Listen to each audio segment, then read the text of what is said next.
Aujourd'hui, jour un petit peu pluvieux, je viens de récupérer euh, dans une famille éloignée un vieux motoculteur de 2016 qui est pas trop mal. C'est a priori un 4 temps, un seul piston, mais évidemment là c'est une réserve d'huile qui d'ailleurs nécessitait un petit peu de changement parce que bien noire l'huile. Voilà, l'huile. Ah ben, j'ai pris un vieux bac qui me servait plus à rien parce que je l'ai récupéré dans la poubelle à plastique. J'ai donc pu vidanger tranquillement ça en le basculant vers l'avant et en appuyant sur des, des morceaux de bois, des vieux morceaux de bois de charpente. Ensuite, ben, c'est tout simple, hein. On passe au côté trucs et astuces. J'ai posé ça là-dedans, j'ai pesé 328 grammes d'huile usagée. Mon bidon tout beau tout plein, lui, il faisait 1848 grammes. Alors par sécurité, je note tout parce que sinon ça va être bazar. Si je veux remettre la même quantité d'huile, eh bien il me faudra donc descendre le poids de la bouteille à 1520. Sachant que le niveau que j'avais vérifié par avant n'était pas extraordinaire, il me paraissait un peu bas. Le niveau, ben, intégré, la barrette de niveau est intégrée au bouchon. Donc une fois bien nettoyé, remis à l'horizontale, normalement ça devait plus ou moins se colorer en noir. Bon là il y a quand même un petit peu dessus, mais je l'avais nettoyé et puis en fin de compte il n'y avait pas grand chose. Donc je remettrai la même quantité, je le mettrai à l'horizontale. Je regarderai au bout de 2 minutes pour voir si effectivement on a au moins les 2-3 premiers losanges à la pointe. La pointe c'est de ce côté-là, hein, de ce côté-là. Et puis il faudrait au moins que j'arrive à quelque chose comme la moitié pour être content. Et le problème essentiel était de savoir si c'était un 2 temps ou un 4 temps. J'ai demandé à une IA ce qu'elle en pensait. Et elle pensait comme moi, c'est assez rassurant. À partir du moment où il y a un réservoir d'huile, il est fort probable que ce soit un moteur 4 temps. D'où moteur 4 temps. Alors 15W40, pour ceux qui n'ont pas eu la curiosité de regarder, ça c'est l'indice de viscosité à froid. Alors à froid ça veut dire en gros en dessous de 20 degrés. Hein.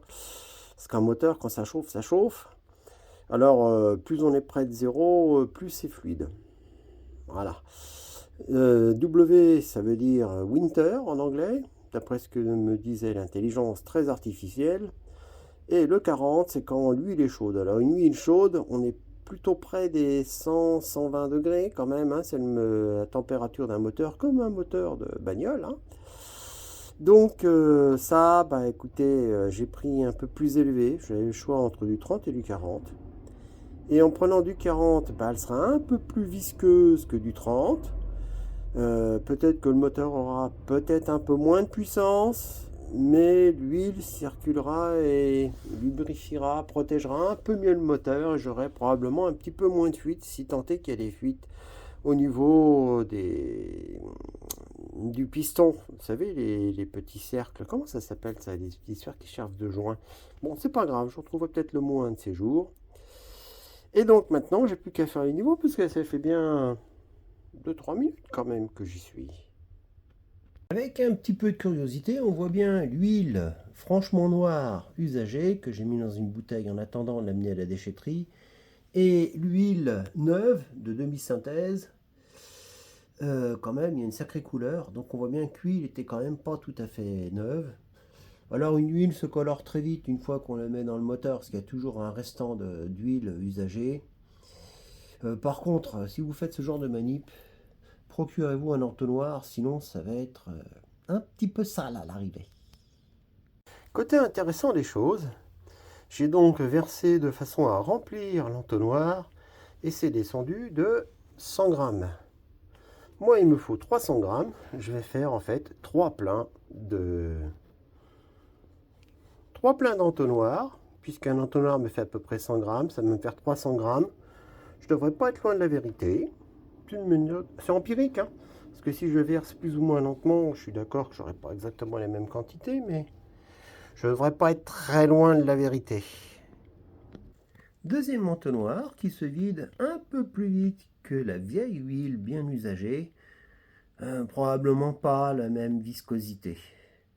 Celle-ci semble un poil plus fluide que l'autre. J'espère que ça ne sera pas dommageable pour le moteur. Bon, je ferai un essai dans pas longtemps.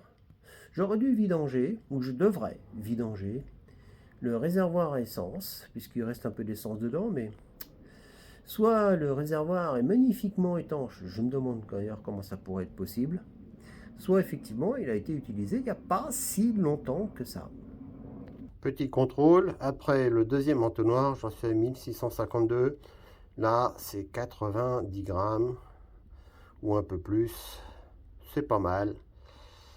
Je m'approche des 1520 que je vise. 1520. En fait, 1500, ce serait très bien. Donc encore 152. Ça fait un entonnoir et demi. Troisième entonnoir, 1556. Bah, en gros, un demi-entonnoir, je serais content. Je l'ai versé assez vite, mais visiblement pas assez. Je suis en dessous des 1520. J'ai donc 40 grammes, 50 grammes de trop. Ça fait un demi-entonnoir. Bon, quand on voit la taille de l'entonnoir, on peut pas non plus... puis si j'avais vraiment voulu, ben, j'aurais sorti l'entonnoir, j'aurais bouché et reversé dans la bouteille, après tout. Là, je vais faire mon essai de niveau. Bon, faut toujours attendre, hein, surtout que l'huile est relativement fraîche, ou froide, si vous préférez. Donc, il faut toujours attendre une minute ou deux à chaque fois qu'on fait un niveau, dès qu'on bouge la machine. Voyons ça. Là, la jauge est propre. Je vais pouvoir... Là, elle est propre, bien, nickel. Bon, on voit bien qu'elle est un poil grasse, hein, mais... On va voir si j'arrive à le voir, parce que là, avec une huile, non pas translucide, mais nettement plus claire, ça va être un poil sportif à bien voir. Sans remuer surtout, sinon ça va fausser. Voilà, remuer à l'horizontale. Je me suis contenté de rajouter une cale de même épaisseur sur le pied, réglée à l'horizontale, du moins à l'horizontale pour l'appareil. Voilà, ça m'évitera d'essayer d'enlever les cales, de me pincer les doigts et puis de secouer le moteur. J'ai plus qu'à attendre. Une petite minute, même pas. Allez, tentons la manœuvre. Voyons ce que ça donne à la lumière, hein, parce que sans lumière, j'en suis où de mon idée?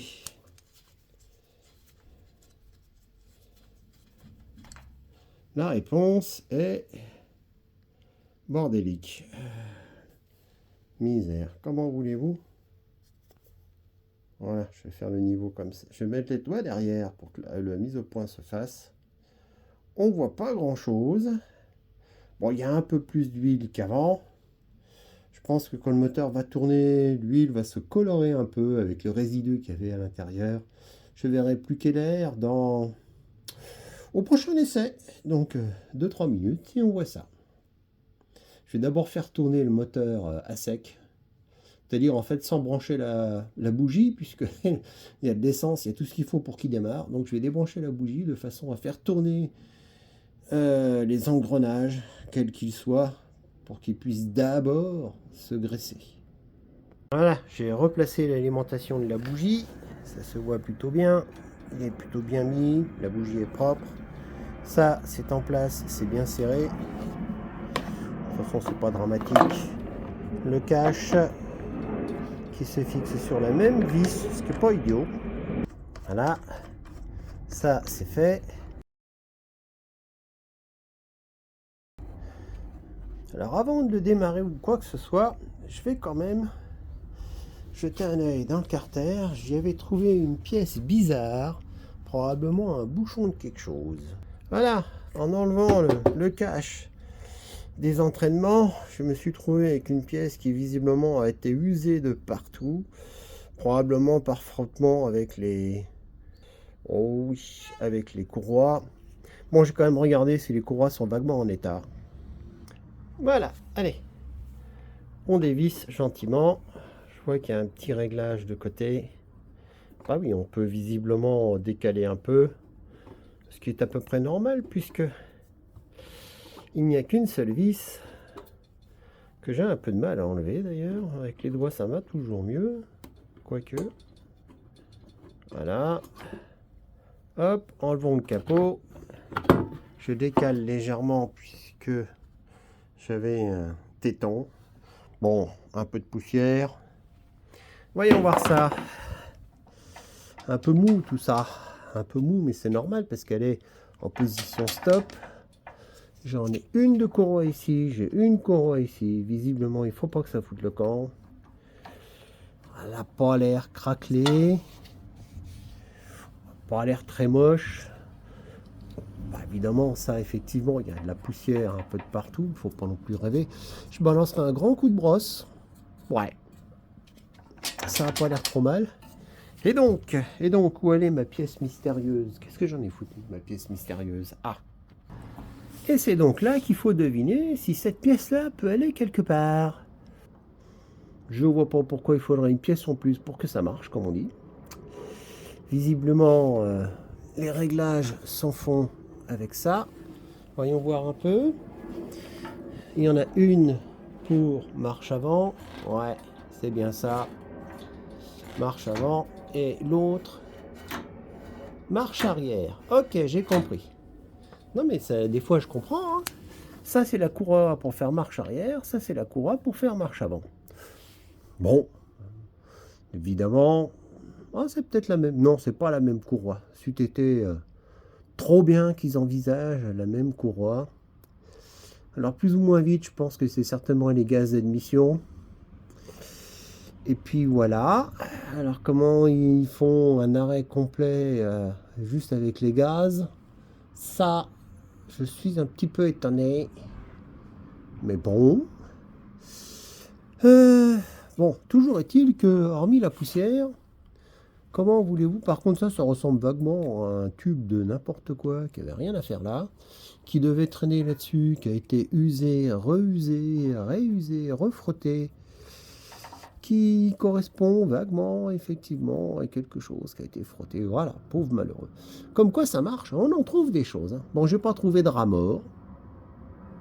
C'est déjà ça. Il y a bien un trou qui est là, mais c'est pour faire joli, ça. Ok. Bon, allez, un petit coup de brosse quand même, par acquis de conscience.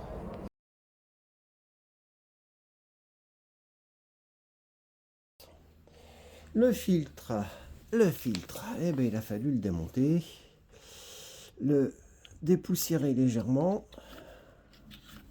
Ah. Bon, je ne le démonte pas entièrement, hein, vous avez deviné ce que c'est qu'un filtre. Démonter aussi. Démonter aussi. Là, c'est bien serré, c'est bon.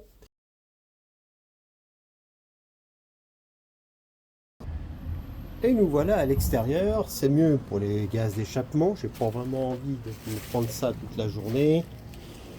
Que dire? Bah voilà. Démarrage à la main avec une corde. Alors plutôt que de tirer avec la main droite de travers, je vais me mettre dans l'axe. Hein. Et puis là, il vaut mieux mettre les deux mains parce que si jamais ça court, il va falloir que je cours. Oui, j'ai du bois à couper. Si elle est volontaire, ils sont les bienvenus. On y va à la main et on voit ça dans 30 secondes. Bon, alors avant de démarrer, je me suis rendu compte que j'avais pas bien serré le guidon. Donc j'ai démonté le guidon. Ça va me permettre déjà un petit coup de brosse, mais bon, passons, c'est pas ça qui va gêner. Il y a des pièces métalliques qui normalement ne doivent pas jouer, mais je vais y mettre de la graisse quand même. Ça les protégera tant bien que mal d'un petit peu de la rouille. Alors, normalement, ce sont les goujons. Alors, les goujons, c'est le poisson, mais c'est surtout la tige métallique que l'on met comme ça, avec un boulon dessus, qui est normalement en inox. Et là, il se trouve que, non. Figurez-vous que quand c'est en inox,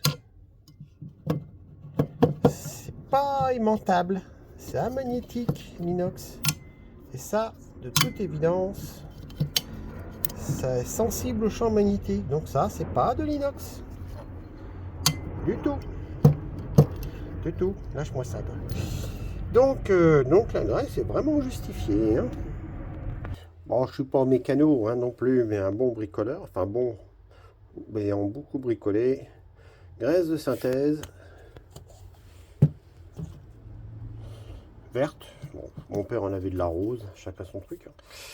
Alors, avantage, inconvénient de la graisse. Bah, avantage, c'est évident, entre autres que ça évite la rouille, que ça évite les frottements, etc. Même s'il n'y a pas beaucoup de frottements. Ça permet aussi de coller les écrous. Parce que quand c'est bien graissé, l'écrou ne bougera pas tout seul. D'ailleurs, j'en ai plein les doigts, merci. Inconvénient, ça chope aussi la poussière. Alors si vous voulez accumuler de la poussière à un endroit où vous aimeriez qu'il n'y en a pas, faut pas mettre de la graisse.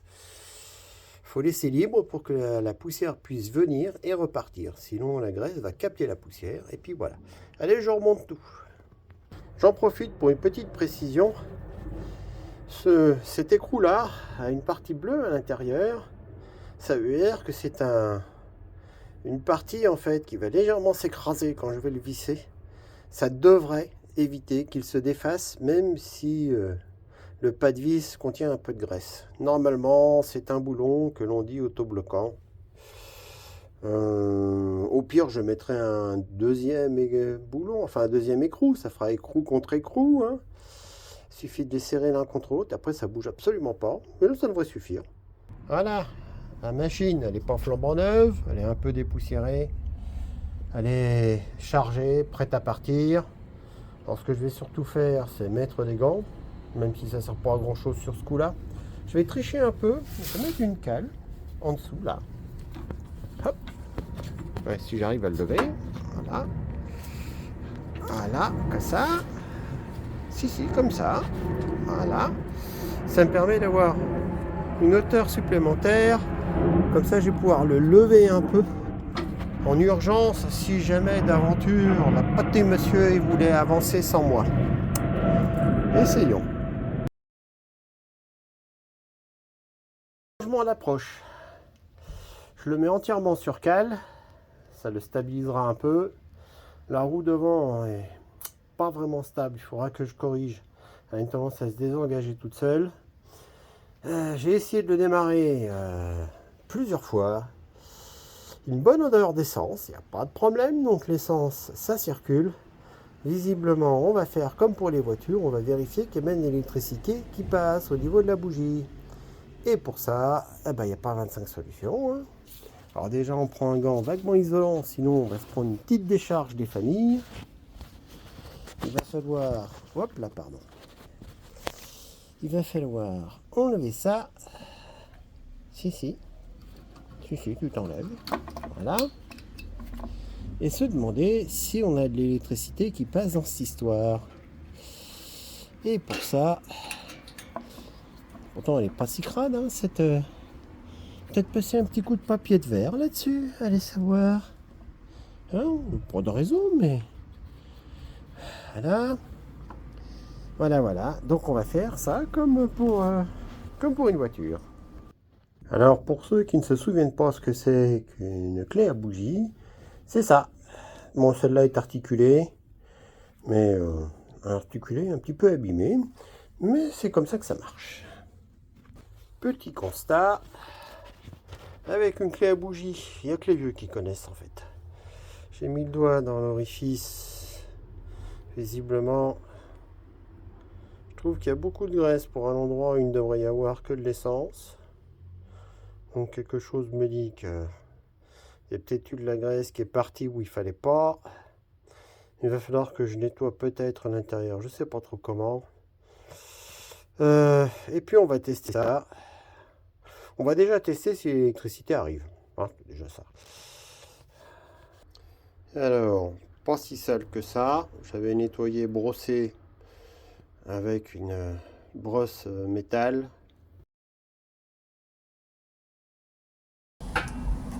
Voilà, ça y est.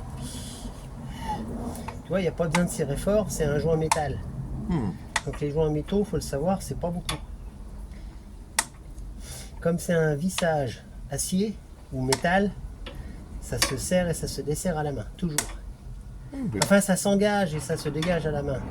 Alors, pour tester le circuit électrique, entre autres la bougie, il suffit de la monter sur l'embout une fois dévissé. Et il faut mettre en contact avec la masse du moteur, mais pas la protection, la bougie. Et hop, et on surveille si on a un petit éclair là-bas au bout, en tournant. Et on doit voir les étincelles. Tu les vois? Ouais. En gros plan peut-être? Alors en gros plan. On voit bien l'étincelle là. On en voit. Voilà. Et pour l'enlever du mécanisme, il ne faut pas prendre de pince. Donc il faut le faire à la main. Bon, éventuellement avec un chiffon ou un gant. Voilà. Hein, c'est un pas de vis acier.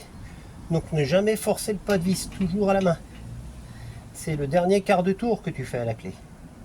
Jamais plus.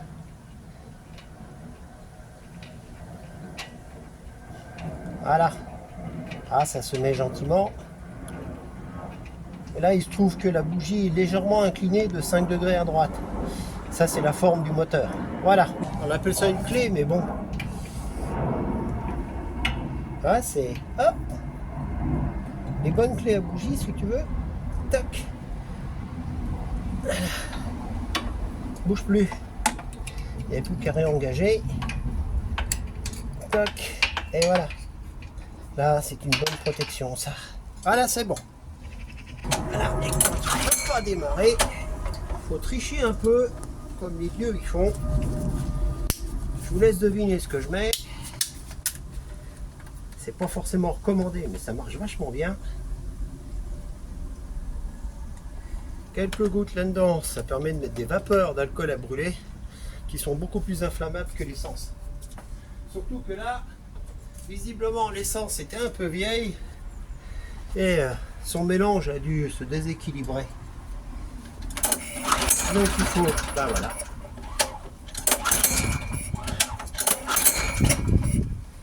On peut s'attendre à quelque chose. Attention au retour de manivelle hein, quand même. Ah ben voilà. Waouh.